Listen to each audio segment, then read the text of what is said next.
A pear. I love pears. They're good, aren't they? Some are light, some are dark and all, but here's a pear. And we're not talking about a pear like two. I just decided to bring both of these out because they're some are light and some are dark. Pear. A bull. That's just easy. I'm playing. A parable. This is a bull, and there's a pear. Parable. That's just easy. A parable, remember, are stories that have a meaning. Usually it's something of the earth, and it's really describing things of heaven or spiritual things, invisible things. Like, how do you describe kingdom of heaven? Like, what's it like? And so Jesus did a lot of parables, actually about 27 parables.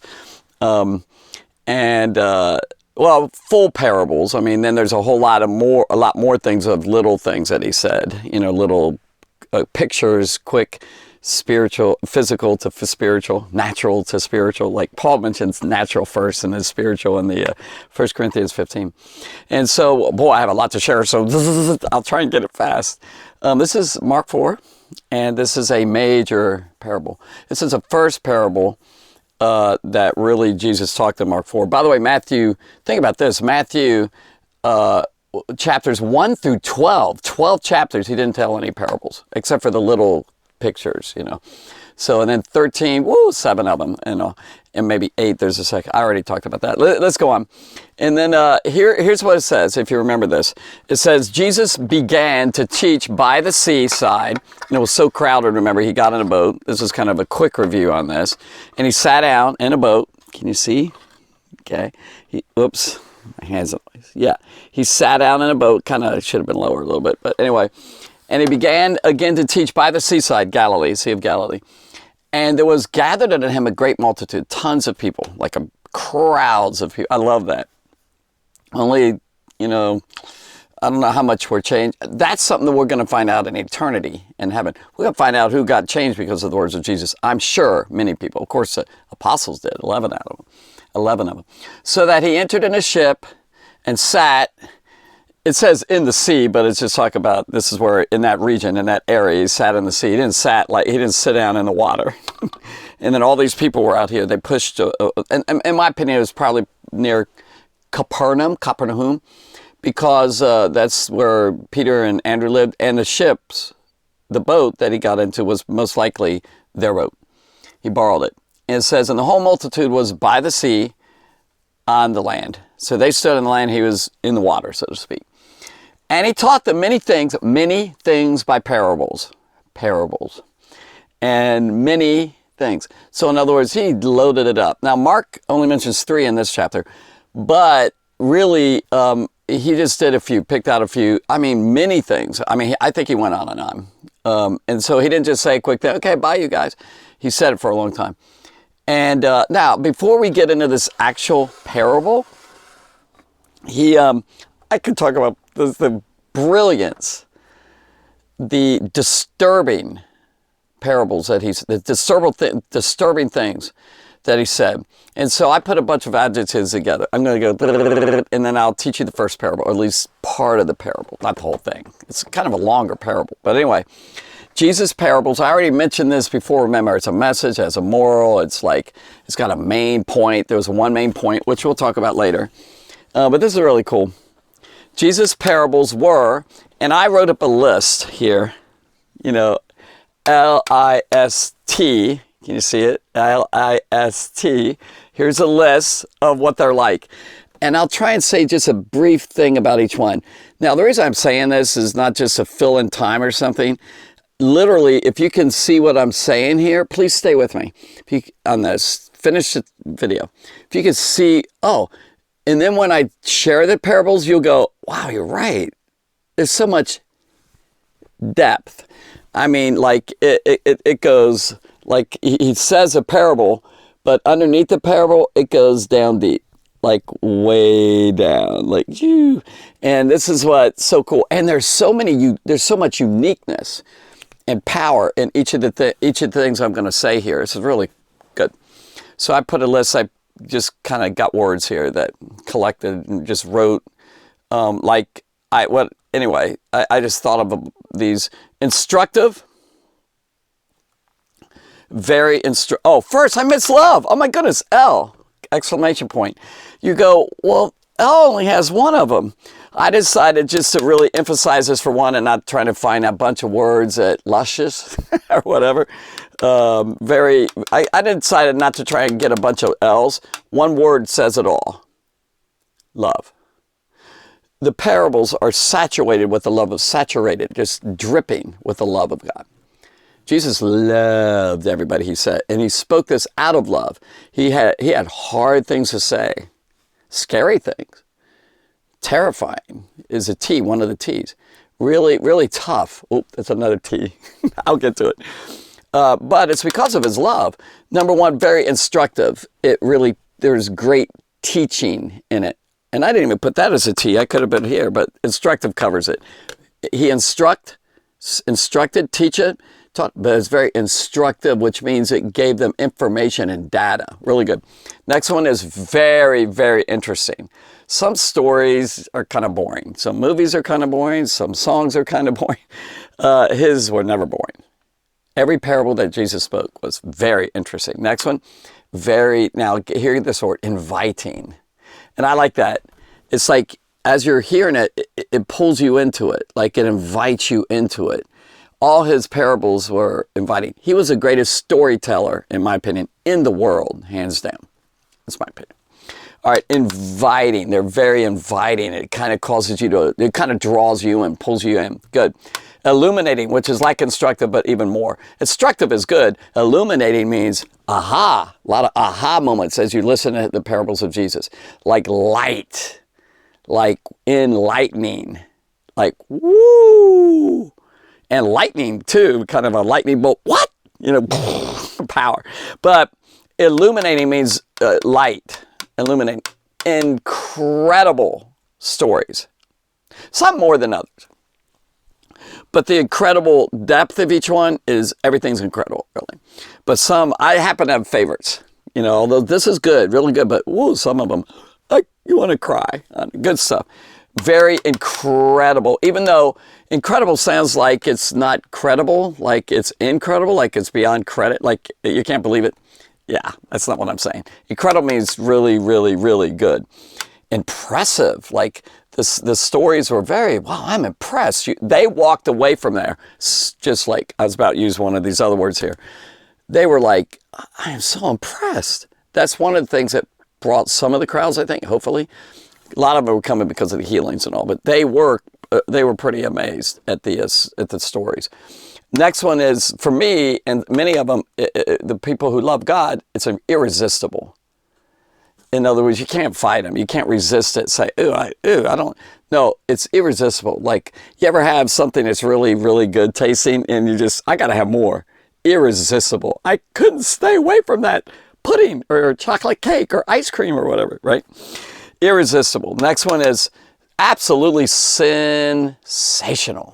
Just, wow, really takes your senses and your mind and everything, and it makes it like, that is, wow, sensational story, Jesus. Shocking. I want to emphasize that one. Now, see, that we'll have to go deeper on there, but you have to kind of know that culture, and you have to kind of know what it was like in that time and the history and all. Some of the stuff that he said was, we wouldn't see it as much unless you know it. Shocking. What? Say what? like, shocking. Gasp. Whoa. Next one I say, these three are about the same, so I want to emphasize it. Shocking, startling, stunning. Startled, like you're, like startled, like jump, surprise. Yeah, I don't have surprising on there. By the way, I chose to limit it. I only limited these. I had more and I erased some. We have 7 here, and 7 here. So I thought, I can't keep going on and on. All right, but it seems like it, doesn't it? Shocking, stunning, startling, and stunning things he said, right? Special. Absolutely. Jesus is special. His words were special. His deeds, his miracles were special, meaning very unique. Next one, kind of goes back up here.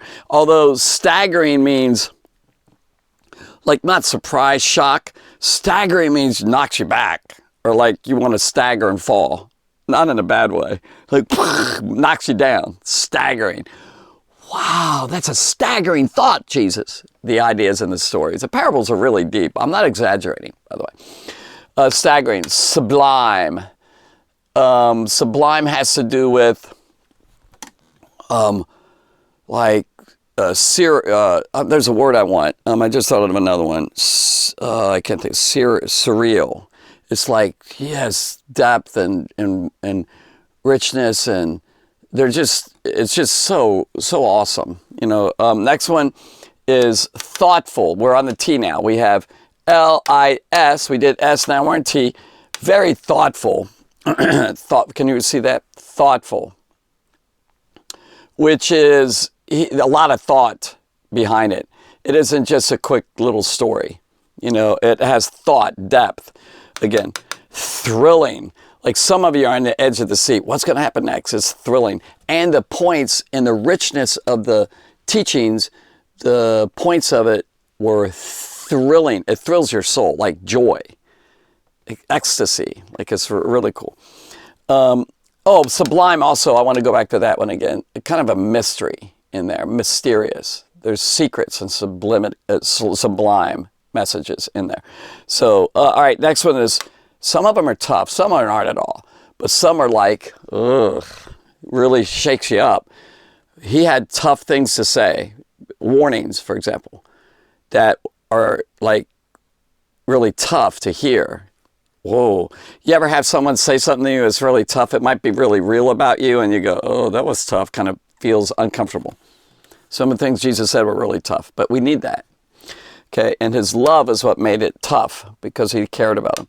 Terrifying. Some of them end in disaster and sadness. And the fear of God is in it. Like, I fear God. He's terrifying in his power, in his wisdom, and his hatred of sin and all that. Next one is tactful. I thought of that word. I thought, wait, tactful. He's very tactful. What's that mean? Oh boy, how do I use this word? He said it in a precise way, and he said it with strategy and thoughtfulness behind it. Tactful. Boy, that was tactful how he said it, what he said. Yeah, really cool. And, of course, we're missing something in all these, by the way. What I love to hear is the tone of his voice. I like to hear how he said it. Some, I think he definitely said it with a chuckle behind it, like humor. There's humor in Jesus' sayings. I'll just name a couple humorous things. I don't know if I have time for all this, but one, for example, is he's talking to Pharisees, and it's a quick, not really full parable, but he said, you swallow a camel, you strain at a gnat, and you swallow a camel. Or you have a speck in your eye. No, your brother has a speck in their eye and one little fault, and you have a log in your eye, like a plank. Like, that's funny. Things that he said were kind of like, they laughed. I mean, there's many more, but let me go on. Otherwise, we'll just try and pull out from all those Gospels here, all those great stories. Tactful, another word. Now, this you have to be careful on this word. I'm not saying it in a way. Tease. He teased them. Now, teasing usually is you're joking with someone. By the way, S up here, I should have put this one, serious, but I only wanted 7. I just thought of that one. What he said was very serious. See, that's another thing. See, if you know all these things, you go, okay, I'm getting a feeling for what these are. Then when you hear him, you'll see all this stuff in there, what they're like, what he said. But that last one, the teasing them, what I wanted to kind of say here is he teased their intellect. He awakened it, and he teased them like you pull them in. It's kind of the attraction thing that I was saying.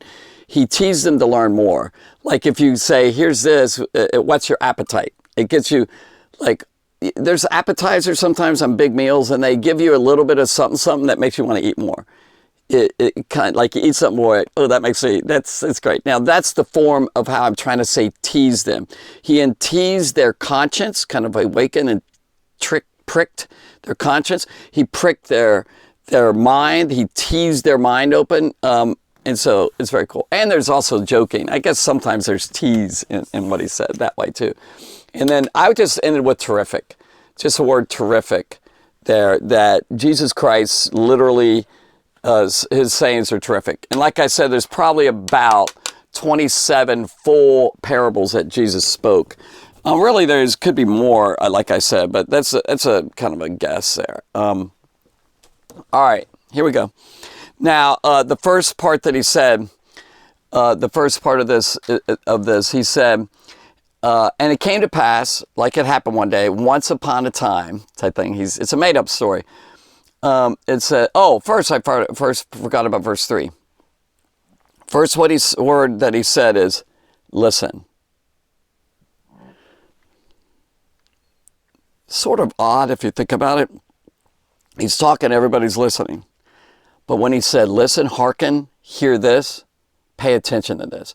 In other words, don't just listen, but listen.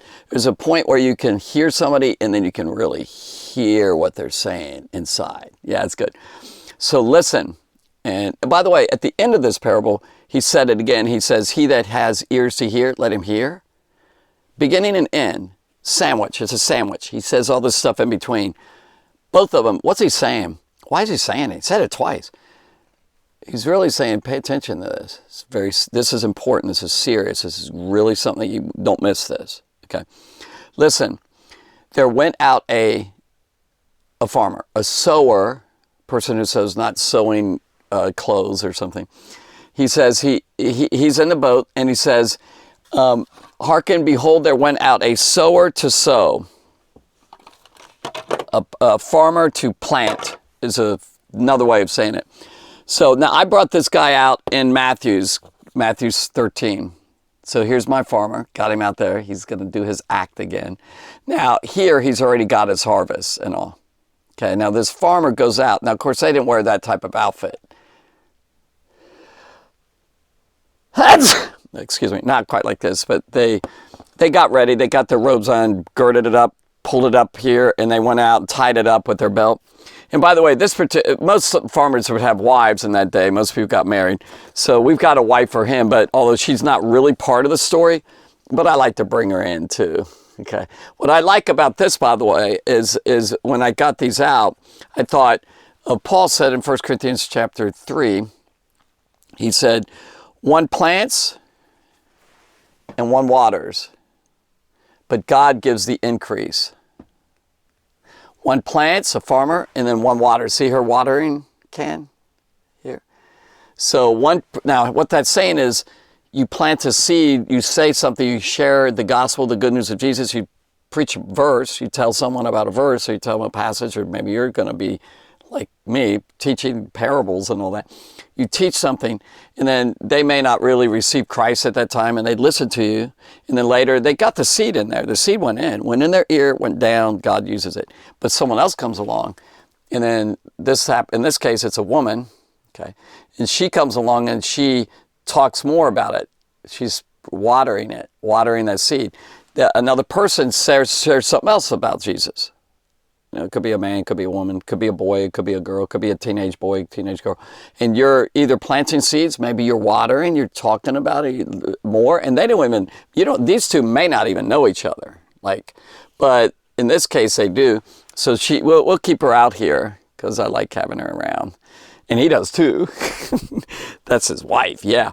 So he comes out. Now, what does he do? It says he plants. I mean, he sows seed. Now, in that day, they did it differently than a lot of people now do it.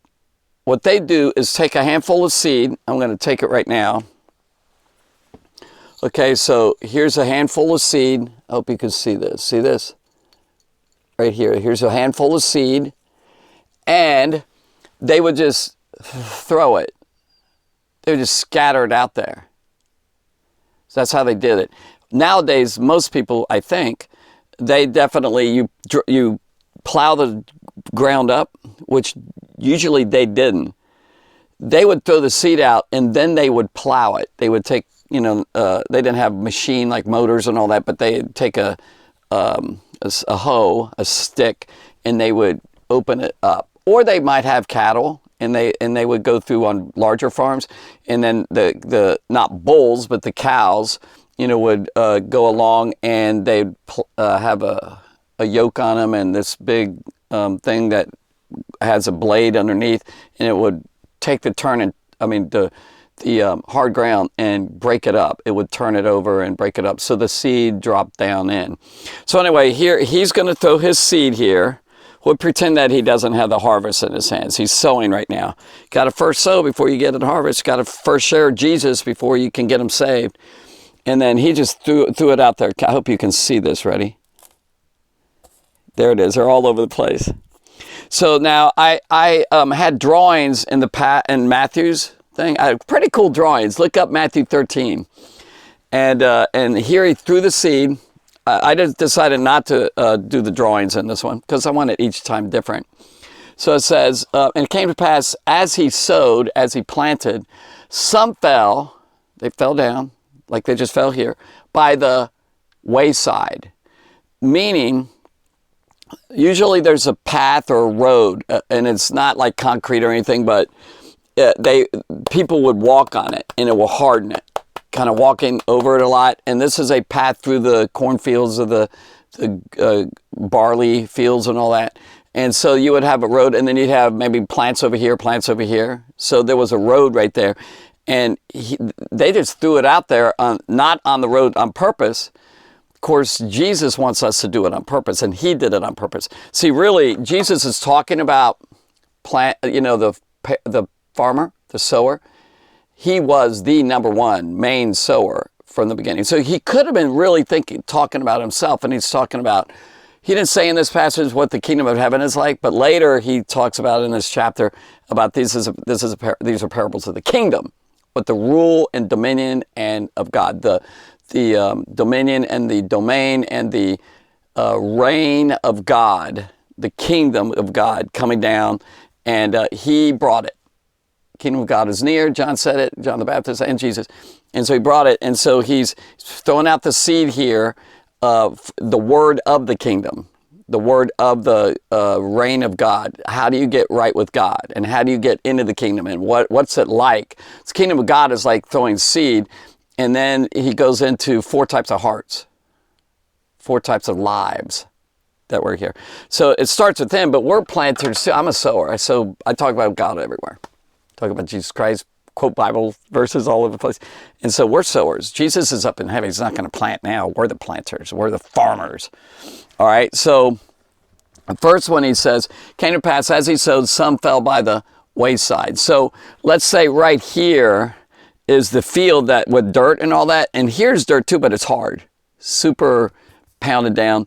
And so he would just throw it out, and then he would go back to his barn or his farmhouse, and he would get the tool and the plows and come out, and then he would dig up the ground. In the meantime, we have some creatures that come along and want to eat those seeds. What do you think those are?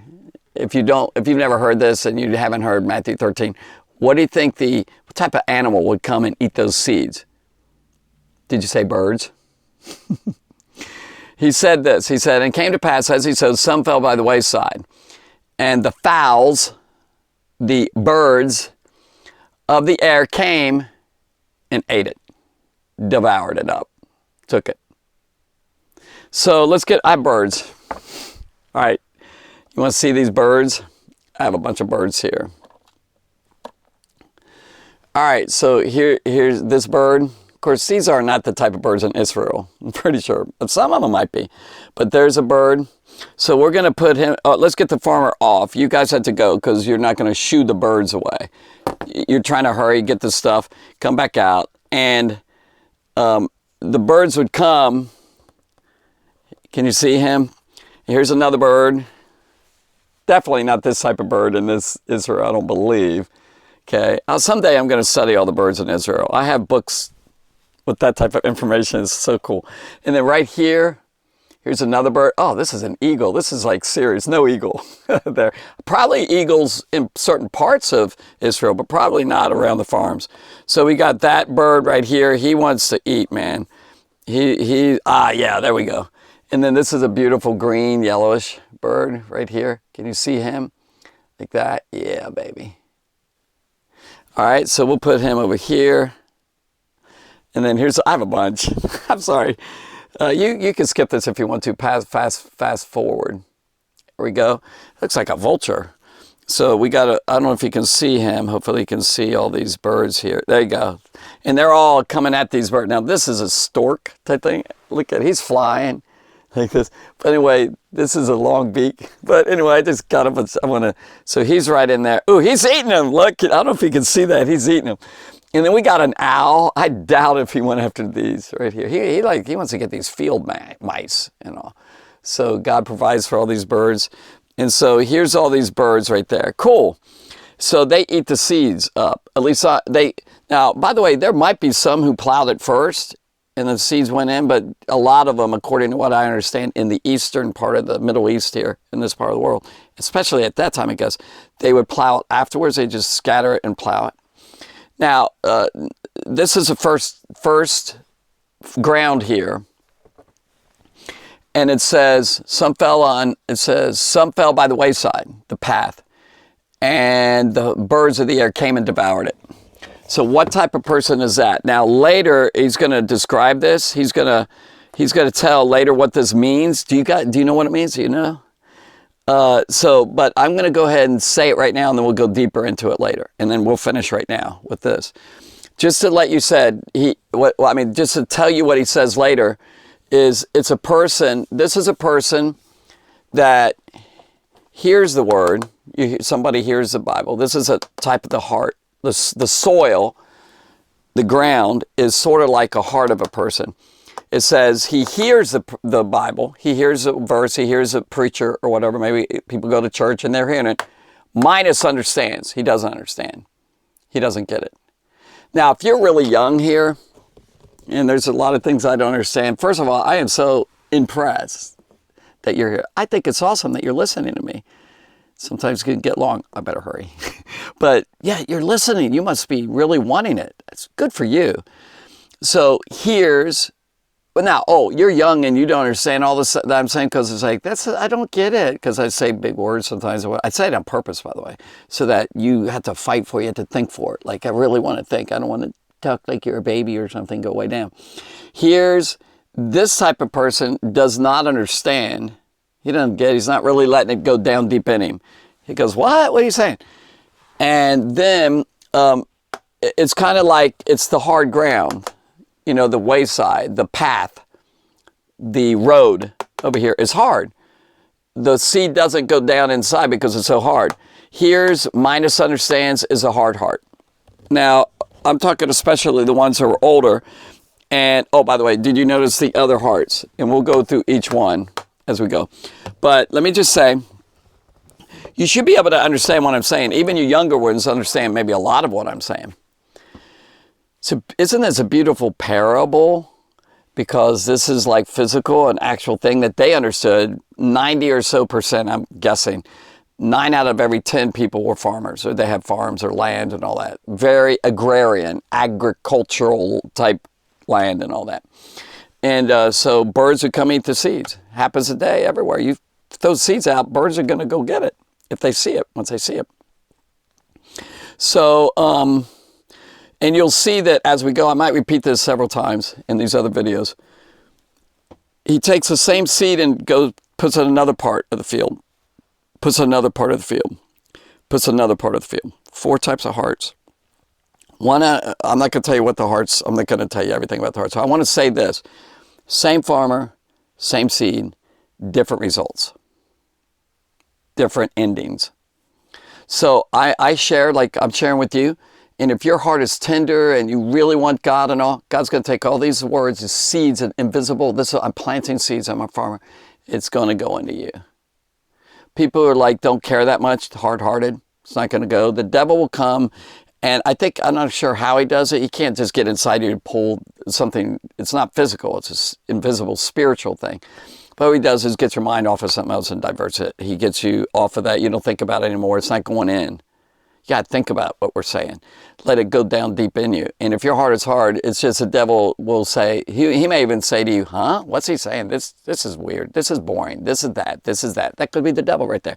And then you go, yeah, I don't like it. Now, right there, it's out. The bird, these are bad birds. The devil's a bad bird. And this picture is the picture of it, the parable of it. So do you see the together, comparing together? this is now spiritual stuff, and that's what a parable is. And the main thing I want you to know, remember, it's the main point throughout. Not sure. There could be more than one, like 2 or 3 main points. I think what he's probably saying, the big thing, is that he has come, the farmer has come. He's right there teaching them in the boat. And all his 3.5 years of ministry, he preached and preached. And then some people really went wonderfully, and most of them, then they didn't get it. Why? Because of the hearts, type of heart they had. And he's just given a picture. He's also letting the disciples know this, because they're going to go out later and plant seeds for the rest of their lives all over the world. They traveled. So they remembered this parable. Like, why aren't these people receiving? Why aren't they changing? Why aren't they having fruit? Like, why do they have special, like the seeds growing and it changes their lives? Because there's 4 different soils. Okay? What soil are you? God bless you.